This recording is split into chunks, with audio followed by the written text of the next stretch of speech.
বিসমিল্লাহির রহমানির রহিম। আমরা এখন নাহর একটি গুরুত্বপূর্ণ বিষয় জমি সম্পর্কে আলোচনা করব। জমির হচ্ছে যেটা নামের পরিবর্তে ব্যবহার করা হয় তাকে জমির বলে। জমির প্রধানত দুই প্রকার, এক হচ্ছে আজ-জমিরুজ জাহির আর এক হচ্ছে আজ-জমিরুল মুস্তাতির। তারপর আমরা জানবো আজ-জমিরুজ জাহির আবার কত প্রকার, অর্থাৎ আজ-জমিরুজ জাহির আল মুনফাসিল এবং আজ-জমিরুজ জাহির আল মুত্তাসিল, এবং প্রত্যেকটাই আবার কয়েক প্রকার। তারপর আমরা জানবো আজ-জমিরুল মুস্তাতির কত প্রকার, অর্থাৎ আজ-জমিরুল মুস্তাতির জাওয়াজান এবং আজ-জমিরুল মুস্তাতির উজুবান।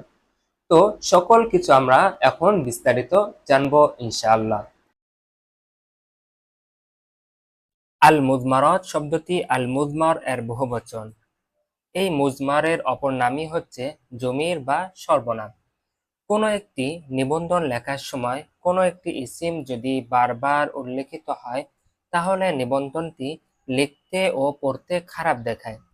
উক্ত প্যারাগ্রাফে কোনো নাম বারবার উপস্থাপন না করে নামের পরিবর্তে অন্য যে সকল শব্দ ব্যবহার করা হয় তাকে জমির বা সর্বনাম বলে।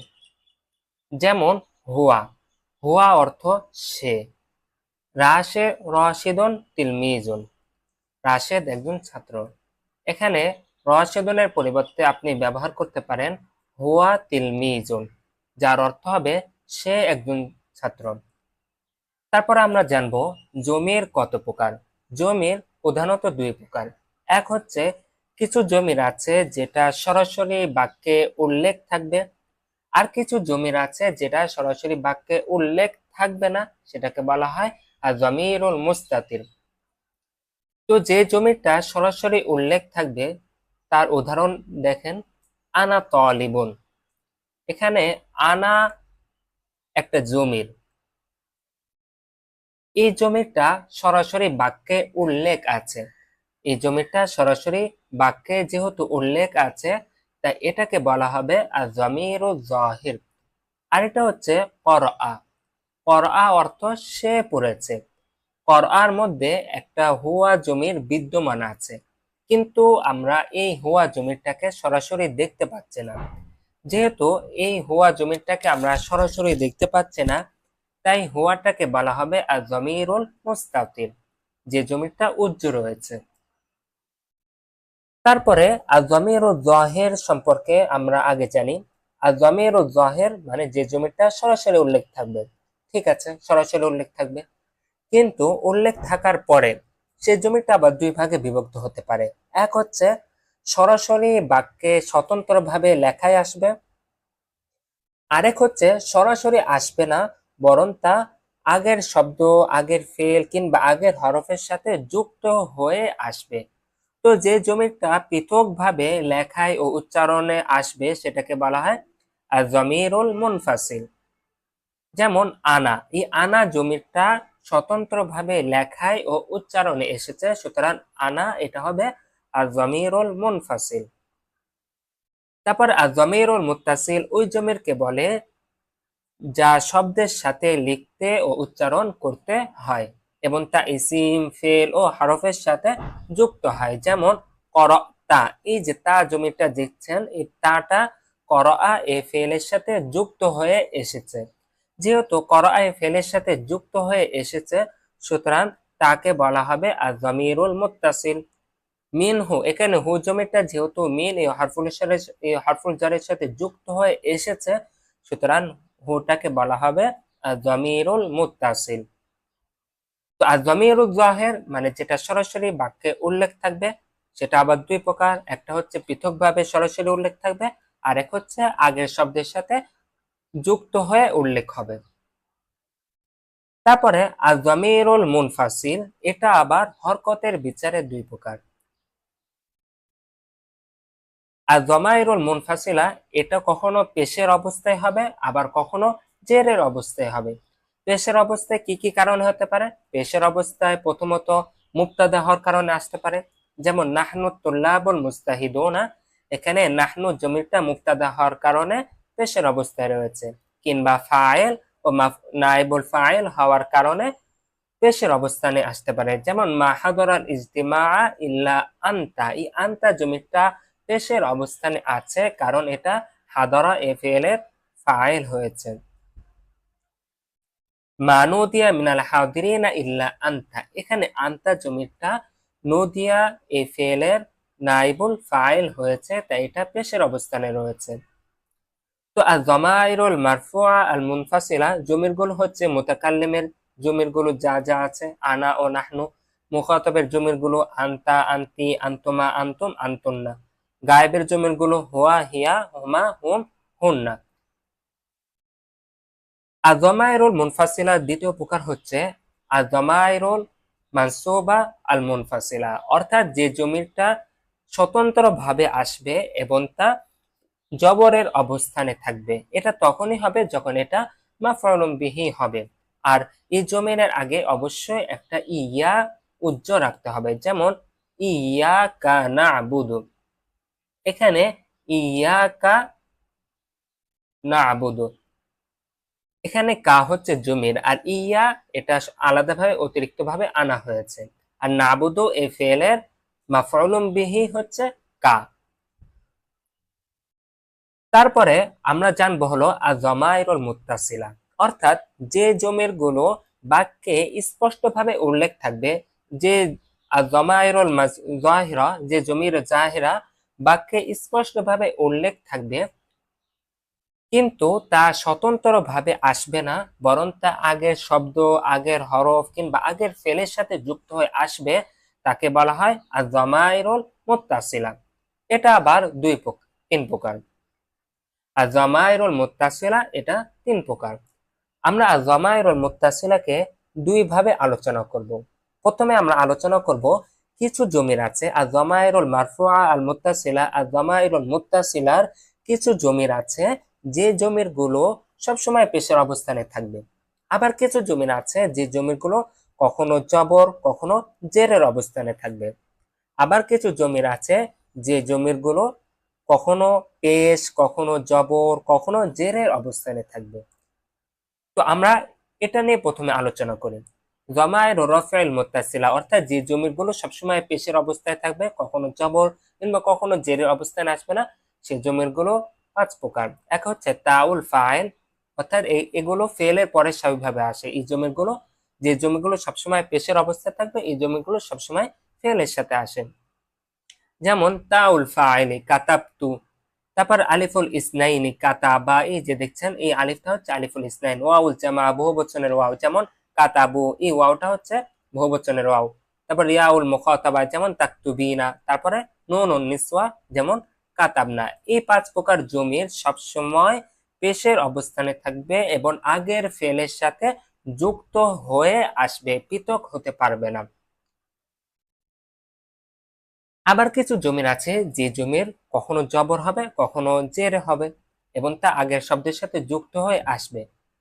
এটা আবার তিন প্রকার। এক হচ্ছে ইয়াউল মুতাকাল্লিম, যেমন আকরামানি, এই যে শেষে যে ইয়া দেখতে পাচ্ছেন, এই ইয়াটা জবরের অবস্থানে রয়েছে, কারণ এখানে এটা মাফউল বিহি হয়েছে।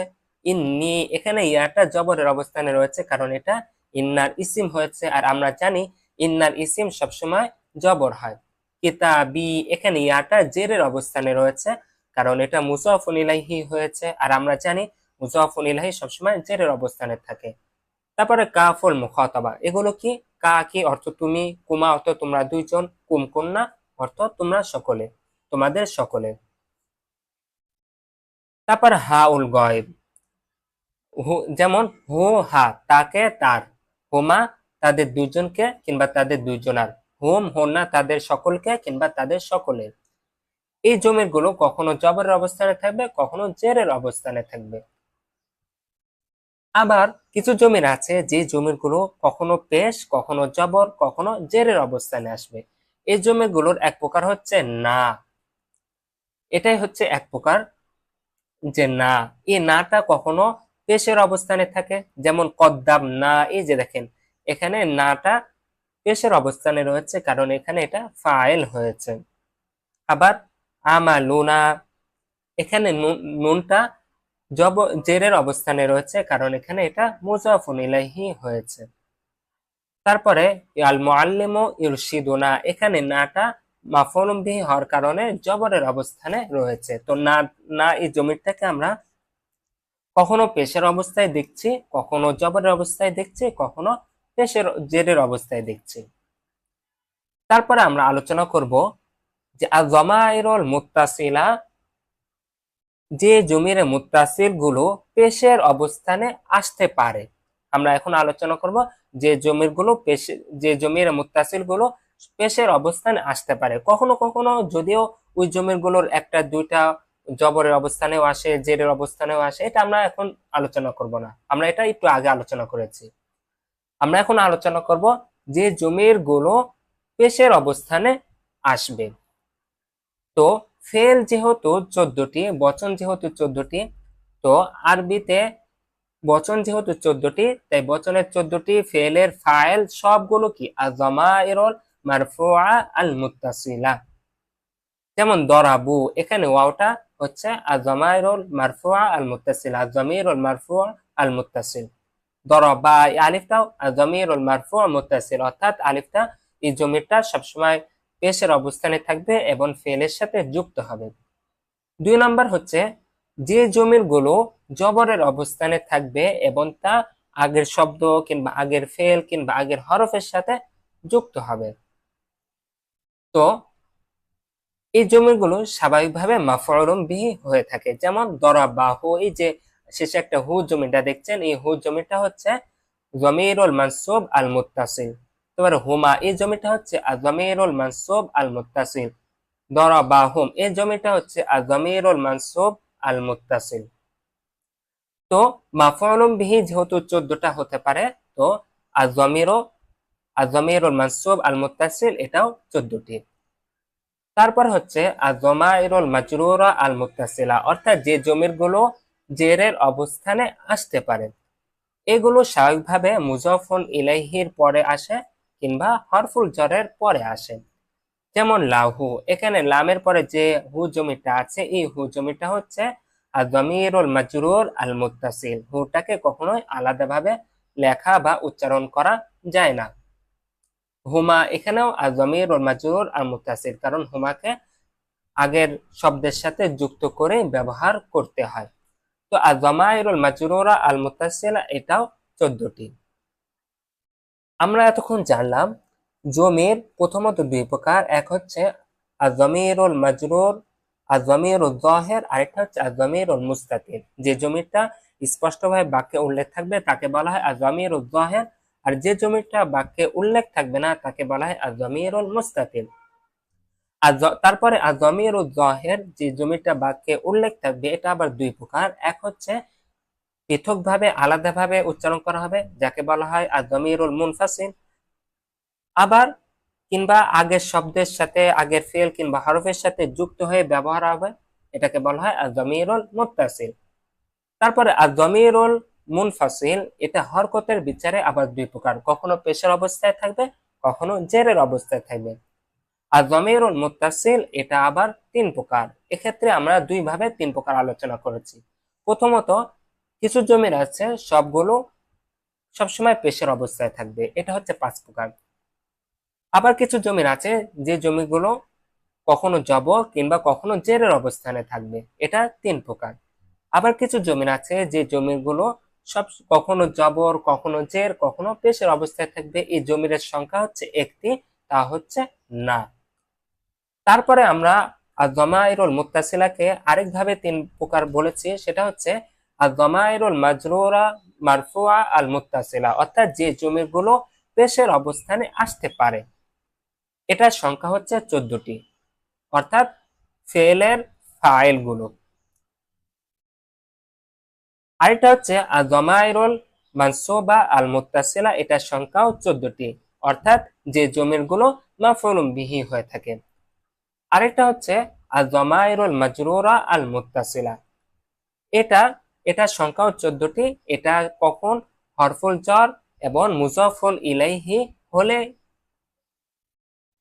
এটা তখনই হয় যখন এটা মুজাফফুন ইলাইহি বা হরফুল জর হয়ে থাকে। তো এখন আমরা আলোচনা করব আয-যামাইরুল মুস্তাতিরা, অর্থাৎ যে জমিটা বাক্যে উল্লেখ থাকে না। আয-যামাইরুল মুস্তাতিরা এটা আবার 2 প্রকার। কিছু জমির আছে যে জমিটাকে আপনি উল্লেখ করলেও সমস্যা নাই, না করলেও সমস্যা নাই। এখানে আপনার স্বাধীনতা রয়েছে। যেমন মুহাম্মাদুন ইয়াকরাউ বিহতিমামিন, এখানে ইয়াকরাউর মধ্যে হুয়া জমিরটি বিদ্যমান রয়েছে, কিন্তু হুয়াটাকে উজ্জ্ব রাখা শর্ত না। আপনি চাইলে হুয়ার পরিবর্তে একটা নাম ব্যবহার করতে পারেন, যেমন ইয়াকরাউ মুহাম্মাদুন বিহতিমামিন। দুটা বাক্যের অর্থ একই। তো এখানে একরাউর ফাইলটাকে আপনি চাইলে উল্লেখ করতেও পারেন, আবার নাও করতে পারেন। এটাকে বলা হয় আয-যামিরুল মুস্তাতির জাওয়াজান। এটা স্বাভাবিকভাবে গায়েবের ফেলের সময় হয়ে থাকে। তবে উসলুব ও তাআজ্জুব যদি মা ফাআলু ওজনে আসে, সেক্ষেত্রে উজুবান এর ফাইলটাকে উজ্জ রাখতে হয়। যেমন মা আজমালা, এর ফাইলটা হচ্ছে হুয়া জমিরটি, আর এটা আবশ্যকভাবে উজ্জ রাখতে হবে, কখনো এর পরিবর্তে কোনো কিছু আনা যাবে না। আবার যদি আফআলুল ইস্তিসনা হয়, আদা, খলা, হাসা, এই তিনটা আফআলুল ইস্তিসনা দিয়ে, তখন আবার এই জমিরটা আবশ্যকভাবে উজ্জ রাখতে হয়। যেমন আলা কুল্লু শাইইন মা খলাল্লাহা, খলার মধ্যে হুয়া জমিরটি উজ্জ রয়েছে, আর এই হুয়া জমিরটাকে আবশ্যকভাবে উজ্জ রাখতে হবে। 3 নম্বর হচ্ছে ফাইল ও নি'মা ও বিসা। নি'মা ও বিসার যদি ফাইল হয়, তাহলেও এর ফাইলটাকে আবশ্যকভাবে উজ্জ রাখতে হবে। তবে এক্ষেত্রে শর্ত হচ্ছে এরপরে এমন একটা শব্দ থাকবে যে শব্দটা ওই ফাইলটাকে ব্যাখ্যা করে দিবে। যেমন বিসাল যালিমিনা বাদালা, জালেমদের জন্য কতই না নিকৃষ্ট, কি নিকৃষ্ট, বাদালান। তো বাদালান এটা বিসার ফাইল কি হতে পারে, এটা ব্যাখ্যা করে দিচ্ছেন। তো আমরা জানলাম আয-যামাইরুল মুস্তাতিরা জাওয়াজান, এটা স্বাভাবিকভাবে গায়েবের ফেল হয়ে থাকে। তবে তিনটা ক্ষেত্রে, আবার এই ক্ষেত্রে জমিরকে উজ্জ রাখা উজুবান, আবশ্যকভাবে উজ্জ রাখতে হয়। এক হচ্ছে উসলুবুত তাআজ্জুব যদি হয়, দুই হচ্ছে আফআলুল ইস্তিসনা যদি হয়, তিন হচ্ছে ফাইল ও নি'মা ও বিসা। তবে শর্ত হচ্ছে আইয়াকুনা মুফাসসারান বিনাকরাতিন, তারপর এমন শব্দ থাকতে হবে যে শব্দটা তার ফাইলটাকে ব্যাখ্যা করে দিবে। আর যামাইরুল মুস্তাতির উজুবান, অর্থাৎ এমন জমির যাকে সবসময় উজ্জ রাখা শর্ত এবং তার পরিবর্তে কখনোই কোনো শব্দ আনা যাবে না। যেমন ইজতাহিদ ফি দিরাসাতিকা, ইজতাহিদের মধ্যে আনতা জমিরটি উজ্জ রয়েছে। এই আনতা জমিরকে আপনি কখনোই উল্লেখ করতে পারবেন না, সবসময় এই আনতা জমিরটাকে উজ্জ রাখতে হবে। আর আয-যামাইরুল মুস্তাতিরা উজুবান, এটা স্বাভাবিকভাবে হাদের ও মুতাকাল্লিমের ফেলের সময় হয়ে থাকে। এর ফাইলগুলো আবশ্যকভাবে উজ্জ রাখা শর্ত। তো আপনারা যদি এই পড়াটা বারবার শুনেন, বারবার দেখেন, তাহলে বিষয়টা আরো স্পষ্ট হবে ইনশাআল্লাহ। তো মূল কথা হচ্ছে জমির মানে যেটা নামের পরিবর্তে ব্যবহার করা হয়, এবং জমির প্রধানত দুই প্রকার, এক হচ্ছে আয-যামিরুয যাহির, আরেক হচ্ছে আয-যামিরুল মুস্তাতির। আবার আয-যামিরুয যাহির আবার দুই প্রকার, এক হচ্ছে আয-যামিরুয যাহির আল মুনফাসিল, এটা আবার দুই প্রকার, আরেক হচ্ছে আয-যামিরুয যাহির আল মুত্তাসিল, এটা আবার তিন প্রকার। তারপর আমরা জেনেছি আয-যামিরুল মুস্তাতির কাকে বলে এবং তা কত প্রকার। আয-যামিরুল মুস্তাতির জাওয়াজান, এটা স্বাভাবিকভাবে গায়েবের ক্ষেত্রে হয়ে থাকে। আর আয-যামিরুল মুস্তাতির উজুবান, এটা স্বাভাবিকভাবে হাদের এবং মুতাকাল্লিমের ক্ষেত্রে হয়ে থাকে। তো এই হচ্ছে জমির সম্পর্কে বিস্তারিত আলোচনা। পরবর্তী ভিডিওতে ইনশাআল্লাহ নাহউ সরফের আরো গুরুত্বপূর্ণ বিষয় নিয়ে আলোচনা করা হবে। তো পরবর্তী ভিডিওতে আবার দেখা হচ্ছে। আসসালামু আলাইকুম ওয়া রাহমাতুল্লাহি ওয়া বারাকাতুহু।